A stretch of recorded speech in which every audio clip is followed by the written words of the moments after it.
السلام علیکم ورحمۃ اللہ وبرکاتہ۔ الحمد للہ وکفیٰ وسلام علی عبادہ الذین اصطفیٰ، اما بعد، اعوذ باللہ من الشیطان الرجیم،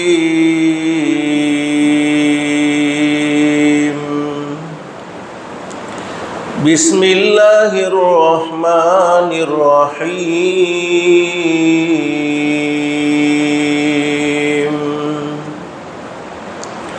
یا ایہا الذین آمنوا لا تکونوا کالذین آذوا موسیٰ فبرأہ اللہ مما قالوا وَكَانَ عِندَ اللَّهِ وَجِيهًا۔ يَا أَيُّهَا الَّذِينَ آمَنُوا اتَّقُوا اللَّهَ وَقُولُوا قَوْلًا سَدِيدًا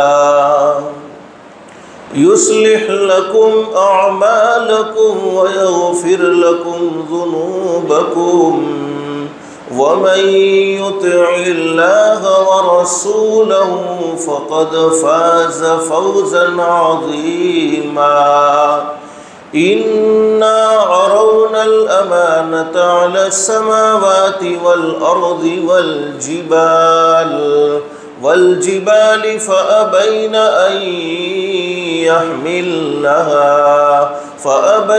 أَن يحملنها وأشفقن منها وحملها الإنسان إنه كان ظلوما جهولا۔ ليعذب الله المنافقين والمنافقات والمشركين والمشركات وَيَتُوبَ اللَّهُ عَلَى الْمُؤْمِنِينَ وَالْمُؤْمِنَاتِ وَكَانَ اللَّهُ غَفُورًا رَحِيمًا۔ صدق اللہ العظیم۔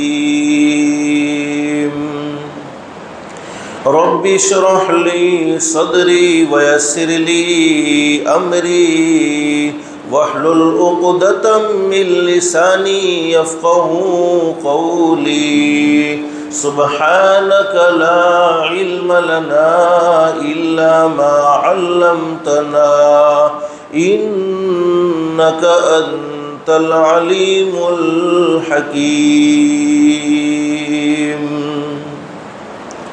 درود شریف پڑھ لیں۔ اللہم صلی علی محمد وعلی آل محمد کما صلیت علی ابراہیم وعلی آل ابراہیم انک حمید مجید۔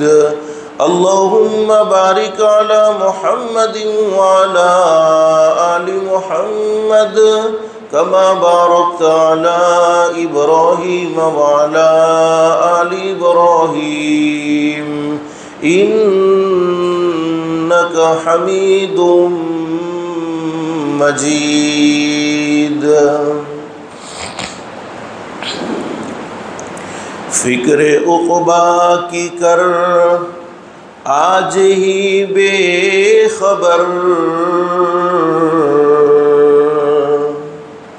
فکر عقبا کی کر آج ہی بے خبر،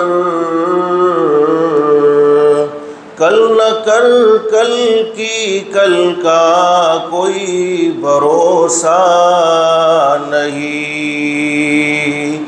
کل نہ آئی کبھی اور نہ آئے گی کل، کل نہ آئی کبھی اور نہ آئے گی کل، کل تو کیا ایک پل کا بھروسہ نہیں۔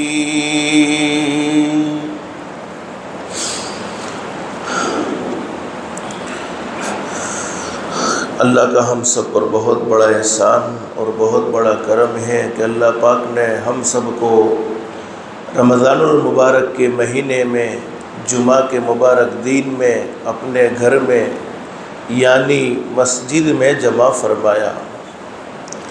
دعا کرو اللہ ہم سب کے جمع ہونے کو قبول فرمائے۔ حدیث شریف میں حضرت اقدس نبی کریم صلی اللہ علیہ وسلم کا سچا ارشاد علی ہے، جمعہ کے دن ایک گھڑی ایسی ہوتی ہے، جمعہ کے دن ایک وقت ایسا ہوتا ہے، اس گھڑی میں اس وقت میں کوئی اللہ کا بندہ اپنے پروردگار عالم سے جو بھی سوال کرے، شرط یہ ہے کہ سوال جائز ہونا چاہیے، ناجائز نہیں ہونا چاہیے۔ اللہ پاک اس کے سوال کو ضرور قبول فرماتے ہیں، اللہ پاک اس کے سوال کو ضرور منظور فرماتے ہیں۔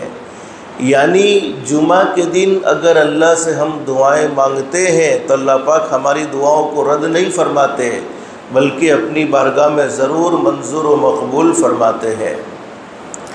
اللہ سے دل سے دعا کر لو، اللہ تو نے اپنے فضل و کرم سے، اپنی رحمت سے ہمیں مسجد میں بلایا ہے، مسجد میں جمع فرمایا ہے، اللہ کے لیے کوئی مشکل نہیں، اللہ ہم سب کو جنت الفردوس میں بھی جمع فرمائے۔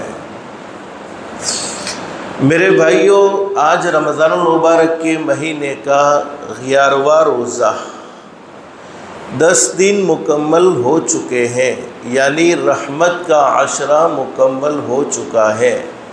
اب مغفرت کا عشرہ شروع ہوا ہے، اللہ سے معافی مانگنے کا۔